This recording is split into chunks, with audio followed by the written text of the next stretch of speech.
네, 산타페는 우리나라에서 가장 많이 판매되는 SUV입니다. 국내 시장뿐만 아니라 미국 시장에서도 잘 팔리는 SUV 중에 하나입니다. 굉장히 인기가 많음에도 불구하고 왠지 서둘러서 페이스리프트 모델을 내놨다는 생각도 듭니다. 네, 이전 세대 모델 같은 경우도 사실 연식 변경하는 동안에 이런 프레임을 바꾸는 노력까지도 보여주기도 했습니다. 이번에 바뀐 산타페 같은 경우는 디자인도 바뀌었지만 핵심은 플랫폼과 파워트레인의 변화일 것 같습니다. 이미 소렌토에서 선보인 바 있지만 이 산타페에서 어떻게 더 완성도를 높였는지 그런 부분을 중점적으로 살펴보도록 하겠습니다. 저희가 시승하게 될 모델은 산타페 중에서도 가장 비싼 캘리그래피 트림이고요. 들어갈 수 있는 옵션들은 전부 집어넣은 상태입니다.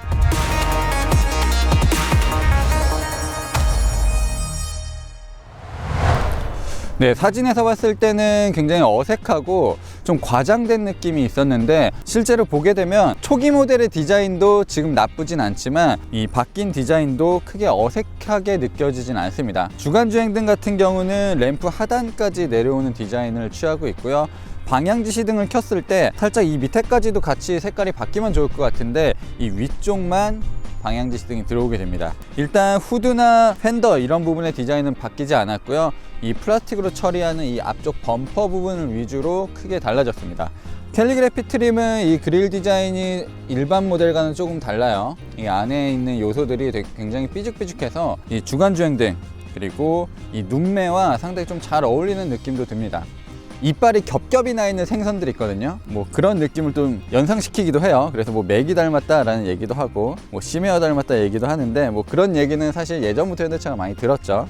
네, 캘리그래피라는 트림은 나온 지 얼마 되지 않았습니다. 최근에 들어서야 이제 최고급 트림으로 나오고 있는데 SUV에서의 특징 중에 하나는 이 플라스틱으로 되어 있는 부분이 이제 바디 색상과 이제 동일하게 처리된다는 부분이 있겠고요. 페이스리프트 할 때 옆에 레이아웃이나 이런 것들을 바꾸진 않는데 이 플라스틱으로 되어 있는 부분 여기 주름이 있거든요. 원래 주름이 위쪽에 있었는데 지금 아래쪽으로 내려와 있어요.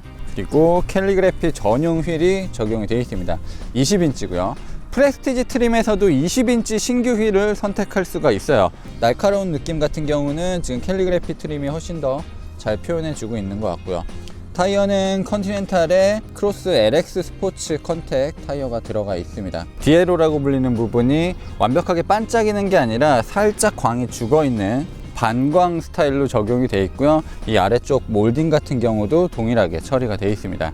네, 뒷바퀴의 사이즈도 동일하고요. 뒷바퀴 같은 경우는 이 휠하우스의 안쪽 마감재가 살짝 다릅니다. 이쪽은 약간 직물 재질, 앞쪽은 이제 플라스틱 커버 같은 게 덧대져 있습니다. 그리고 캘리그래피 트림 같은 경우는 유리 같은 경우도 뒷문짝까지 전부 이중 접합 유리가 적용이 되어 있습니다. 문을 닫고 여는 느낌도 뭐 이전 모델과 동일하지만 확실히 예전의 자동차 그리고 산타페보다 작은 자동차에 비해서는 훨씬 더 견고하게 느껴지기도 합니다. 뒷모습은 이 테일램프를 중심으로 디자인이 달라졌습니다. 테두리 디자인도 달라졌어요. 좀 이렇게 삐쭉 내려온 부분이 새롭게 생겼고요. 이 가운데를 이어주는 붉은색 등처럼 보이는데 사실 이 부분은 불이 들어오진 않습니다. 이쪽도 불이 들어오면 좋을 것 같은데 돈을 살짝 아낀 느낌이 들죠. 뭐 같은 등급이라고 할 수 있는 소나타는 불이 들어오잖아요. 근데 이 차는 불이 들어오진 않는 구조입니다. 뭐 이거 약간 DIY로 이게 LED 박는 작업들 많이 하실 것 같아요. 뭐 양쪽에서 하나씩 싸주거나 뭐 가운데 몇 개 좀 박으면 그래도 굉장히 예쁜 디자인이 될 것 같고요. 브레이크 등을 밟게 되면 이 안쪽에서 불이 들어오게 되고요. 방향지시 등은 밑에서 점등이 됩니다. 네, 아래쪽까지도 이렇게 플라스틱으로 좀 반광 처리한 부분이 좀 인상적이기도 하고요. 머플러는 이렇게 밑쪽으로 숨겨져 있습니다. 소렌토 같은 경우는 이 와이퍼를 이 스포일러 쪽으로 이제 숨기는 디자인을 채택을 했는데 뭐 산타페는 그런 부분까지 바꾸진 않았습니다. 네, 전동으로 트렁크는 열리는 방식이고요. 캘리그래피 트림 중에서 이제 7인승 모델을 시승하고 있습니다. 7인승 모델은 뭐 제 개인적으로 평소에 7인승이 꼭 필요하셨던 분 아니면 굳이 7인승을 선택할 필요는 없을 것 같아요. 일단 뒷좌석 자체가 성인이 앉기 힘든 공간이고 5인승을 선택하게 되면 이 시트가 있는 부분들, 시트가 차지하는 공간을 그대로 이제 수납 공간으로 쓸 수가 있거든요. 내가 갑자기 7인승 모델을 산다고 7명을 태울 일이 생기진 않거든요. 평소에 하지 않았던 행동이 자동차를 산다고 뭐 생겨나진 않을 거예요. 그런 부분 잘 고려하시고 자, 3열 같은 경우는 이렇게 끈을 당겨서 올리고 끈을 당겨서 내리는 방식입니다. 어쨌든 이 자체 공간만으로도 상당히 충분한 공간은 나오고 있어요. 신형 모델 같은 경우는 전장 그리고 전폭 휠베이스가 조금씩 늘어났기 때문에 실내 공간에서도 미세하게 넓어진 흔적이 있습니다. 그리고 이렇게 밑바닥에도 공간이 있습니다. 돌려서 이 부분을 드러내면 뭐 여러 가지 기구가 조금 더 나올 것 같아요. 자, 2열 같은 경우는 이렇게 안전벨트 홀더까지도 이제는 잘 만들어주고 있죠. 이게 시트 접고 펼 때 안전벨트가 걸리는 경우가 있는데 이렇게 홀더 만들어주면 상당히 편해요. 버튼이 있는 수동입니다. 일단 접는 것만 버튼으로 되고요. 다시 펴는 거는 수동으로 해야 돼요. 자, 버튼 누르면 이런 식으로 시트가 접히고요. 일단 굉장히 넓은 공간이 나옵니다. 소렌토가 산타페보다 은근히 많이 크거든요. 네, 거의 모든 세그먼트에서 기아차가 현대차보다 조금 더 차를 크게 만드는데 이 실내 공간의 차이 뭐 그런 것들은 차체가 둘 다 워낙 큰 세그먼트다 보니까 그렇게 크게 차이 나진 않습니다. 이 중간에 홈파인 부분은 없는데 살짝 이 언덕이 있죠. 또 누워보면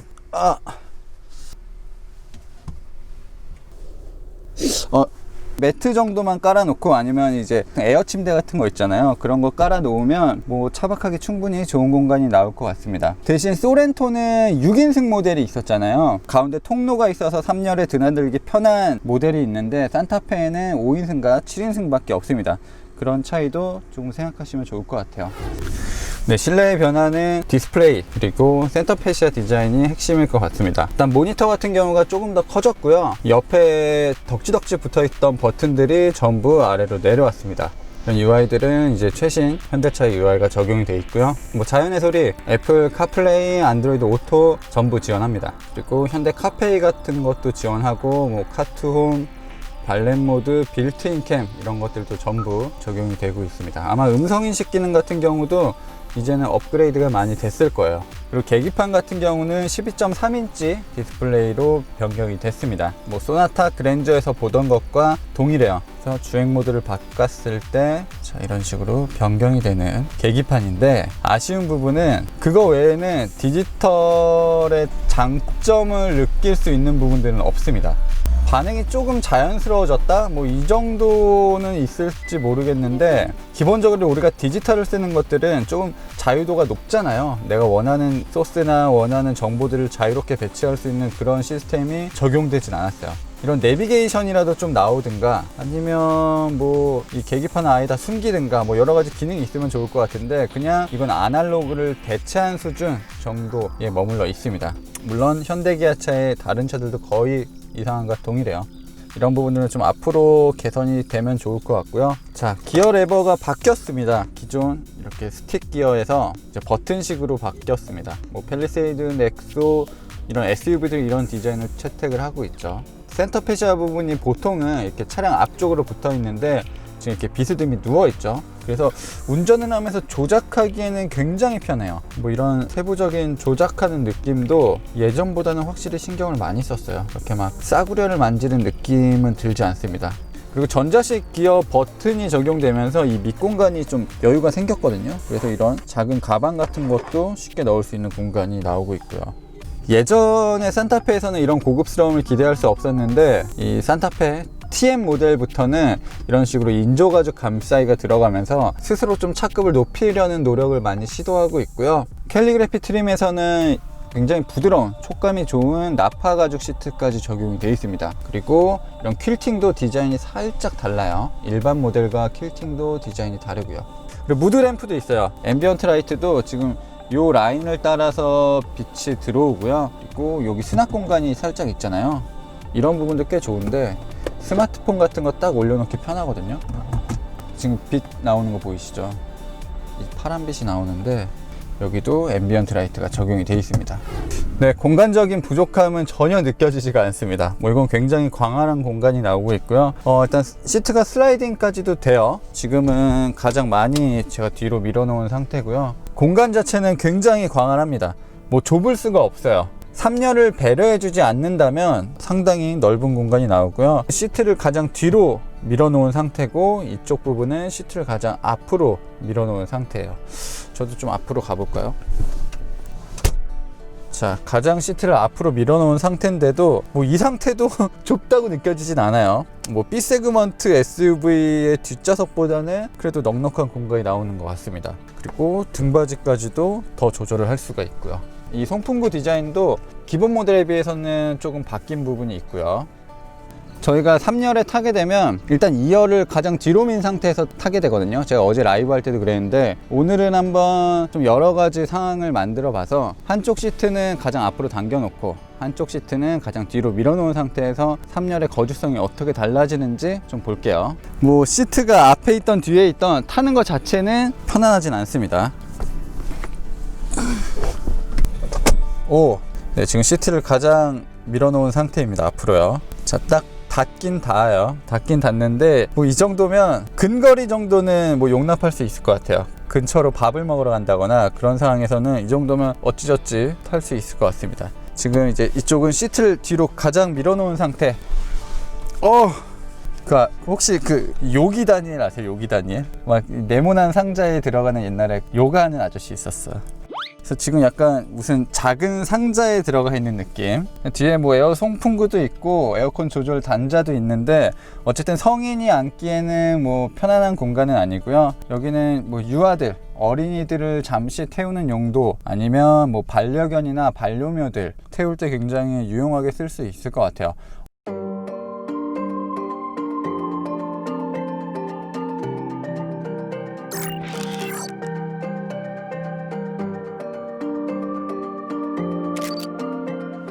네, 지금 이제 P에 들어가 있는 상태고 전자식 브레이킹도 들어가 있습니다. 여기서 브레이크를 밟지 않으면 이런 식으로 멘트가 나오고요.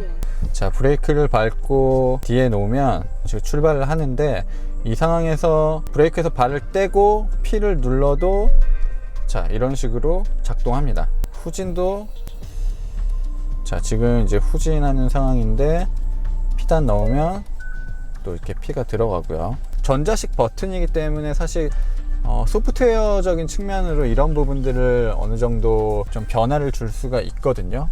이런 식으로 브레이크를 밟지 않아도 변속되는 로직을 적용을 시켜놨습니다. 네, 캘리그래피 트림은 금속으로 마감된 이제 페달이 적용이 되어 있고요. 가속 페달 같은 경우는 오르간 방식이라서 밟기가 상당히 수월합니다. 네, 캘리그래피 트림 같은 경우는 이중 접합 유리가 앞뒤로 적용되어 있기 때문에 확실히 외부 소음의 차단은 굉장히 잘 되어 있는 것 같습니다. 옆에 지나다니는 차 소리가 거의 들리지가 않아요. 그런데 밖에 소리가 차단이 잘 되다 보니까 오히려 이 안에서 나는 소리들이 조금 더 선명하게 들리는 느낌이 있습니다. 엔진에서 나오는 소리를 일반 모델과 캘리그래피 트림이 큰 차이 없이 받아들이는 것 같아요. 캘리그래피 트림이라고 엔진 소음을 조금 억제시키고 특별히 보완하는 흔적 같은 거는 느껴지지 않는 것 같습니다. 어쨌든 지금 타이어에서 나는 소리, 그리고 외부 소리, 이런 것들은 정제가 굉장히 잘 돼 있어요. 네, 공회전 상태에서의 진동은 어느 정도 느껴지긴 합니다. 지금 시트 엉덩이의 지금 무릎 부분이나 스티어링 휠로도 약간의 진동은 올라와요. 근데 막상 달리면 이 진동이 사라지긴 하지만 공회전 상태에서는 꽤 진동과 소음이 있는 편입니다. 일단 지나칠 정도로 불쾌한 수준을 만들어내는 건 아닙니다. 제가 지금 시승을 위해서 막 이 신경들을 곤두세운 상태라서 이 정도로 느끼는 거지, 일상적인 주행에서라면 충분히 납득할 수 있을 정도예요. 산타페 페이스리프트의 핵심 중에 하나는 이제 플랫폼, 파워트레인이 달라졌다는 부분이 될 것 같습니다. 물론 플랫폼과 파워트레인은 소렌토에서 이미 선보인 바 있는 것들이에요. 플랫폼이 바뀌면서 일단 무게가 한 60kg 정도 줄었고요. 뭐 강성에 있어서도 조금 더 나아졌다고 합니다. 정확한 수치는 뭐 공개되진 않았지만 그런 부분에 있어서 분명 발전도 있었고, N3 플랫폼이라고 불리는 이 3세대 플랫폼 자체가 모듈형 플랫폼으로 다양한 차종에 쓰이다 보니까 조금 더 신경을 쓴 부분도 분명히 있을 거예요. 그리고 어떤 차종에 쓰일지 모르기 때문에 기본적으로 자동차가 우수한 성능을 내기 위해서 무게 밸런스, 무게 중심, 이런 것들도 고려를 많이 했다고 합니다. 페이스리프트 모델이지만 주행 감각면에 있어서는 달라진 부분들도 꽤 눈에 띄어요. 소렌토 때도 그랬지만 중심이 잘 잡혀 있습니다. SUV는 전고도 높고 크잖아요. 그럴수록 어쩔 수 없이 무게중심이 올라오게 되는데 관성에 따라서 차가 요동치는 느낌이 커지거든요. 이제 그런 부분들이 굉장히 잘 잡혀 있습니다. 네, 신형 소렌토에서도 많이 놀랐던 부분 중에 하나였는데 이 산타페도 분명히 그런 부분에 있어서는 이전 모델과는 차별화된 모습을 보여주고 있습니다. 네, 두 번째 변화는 파워트레인입니다. 기존의 2.2 디젤 엔진을 개선한 스마트 스트림 엔진이 적용이 되어 있고요. 엔진 같은 경우 출력은 동일합니다. 출력은 동일한데 배기량이 한 50cc 정도는 낮아졌어요. 엔진보다는 이 변속기 측면에서는 완벽하게 변했죠. 기존의 토크 컨버터 방식에서 이제는 8단 듀얼 클러치 변속기가 적용이 됐습니다. 뭐 이렇게 제가 말을 하고 오는 동안에도 변속이 되는지 뭐 이런 부분들은 쉽게 알아차릴 수가 없었어요. 계기판을 유심히 보지 않으면 굉장히 부드럽게 알아채지 못하게 변속이 진행이 되고 있습니다. 이미 뭐 8단이 들어가 있는 상황이고요. 시속 80km로 달리고 있는 상황에서 8단은 자연스럽게 들어가 있습니다. 그리고 엔진 회전수도 상당히 낮춰서 쓰고 있어요. 시속 80km에서는 1250rpm 정도를 쓰고 있습니다. DCT의 좋은 점은 직결감, 좀 다이나믹한 성능까지도 원할 수 있고 연비까지도 챙겼다는 부분이 있어요. 자, 그래서 여기서 스포츠 모드로 바꾸고, 자, 스포츠 모드로 바꾸니까 같은 속도에서 이미 기어 단수를 하나 낮췄고요. 엔진 회전수는 그에 따라서 1500rpm, 250rpm 정도가 높아졌습니다. 자, 다운시프트 굉장히 빠르죠. 이건 약간 그래픽이 주는 그런 착시 효과 같기도 한데 어쨌든 계기판 상으로는 빠른 속도에서 브레이킹과 함께 다운시프팅을 할 때도 기존 현대차의 SUV가 보여주는 반응은 아니에요. 이 다운시프트 자체는 굉장히 반응이 좋습니다. 뭐 업시프트도 마찬가지고요. 일단 변속 자체가 적극적으로 엔진 회전수를 높여서 쓰고 있는 상황에서는 굉장히 빠르게 반응을 해줍니다. 네, H트랙이 적용된 4륜구동 모델 같은 경우는 이 4륜구동 시스템이 어떻게 토크를 보내주고 있는지도 확인할 수가 있습니다. 제네시스를 제외하고 현대차에서 만드는 SUV는 전부 전륜구동 베이스입니다. 지금 평상시에는 주로 앞바퀴에만 구동을 해주고 있고요. 순간적인 가속을 할 때, 자, 이렇게 가속을 하는 상황에서만 뒤에 힘을 보내줘요. 그리고 멈췄다가 출발하는 상황에서도 약간의 토크를 보내주면서 출발을 더 원활하게 해주고 있습니다. 처음에 가속을 하는 상황, 속도를 이제 빠르게 높이려고 힘을 많이 쏟는 구간에서는 일단 이 그래프를 통해서 봤을 때는 앞과 뒤에 동일한 구동력이 보내지는 것 같습니다. 하지만 막상 속도가 높아진 상황에서는 가속 페달을 깊게 밟아도 앞바퀴에 조금 더 많은 힘을 보내주고 있어요. 뭐 언제나 사건 사고가 많은 현대 기아차지만 1세대, 2세대, 뭐 3세대, 지금 4세대 모델까지 산타페를 생각해 보면 정말 발전하고 있는 모습들이 눈에 확확 들어오거든요. 정말 자동차가 이렇게 좋아지고 있구나, 그리고 현대차가 이제는 이 정도까지 차를 만들 줄 아는구나, 이런 것들이 굉장히 잘 느껴지는 차 중에 하나입니다.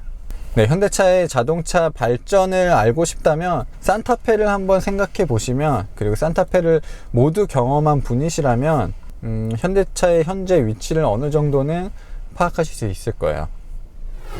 산타페 페이스리프트를 시승해 봤습니다. 소렌토와 여러 가지를 공유하는데 그런 부분에 있어서는 크게 달라진 점은 느껴지진 않았습니다. 다만 2년 전에 출시됐던 산타페 TM 초기 모델에 비해서는 확실히 좋아진 부분이 많이 있습니다. 기본적인 주행 감각뿐만 아니라 패키징 전체적으로 좋아졌기 때문에 완성도가 더 높아졌습니다. 네, 오늘은 굉장히 짧은 시승이었고요. 시승차를 마련해서 조금 더 집중적으로 여러 가지 부분에 대해서 다뤄보도록 하겠습니다. 저는 지금까지 모터래프 김상영이었습니다.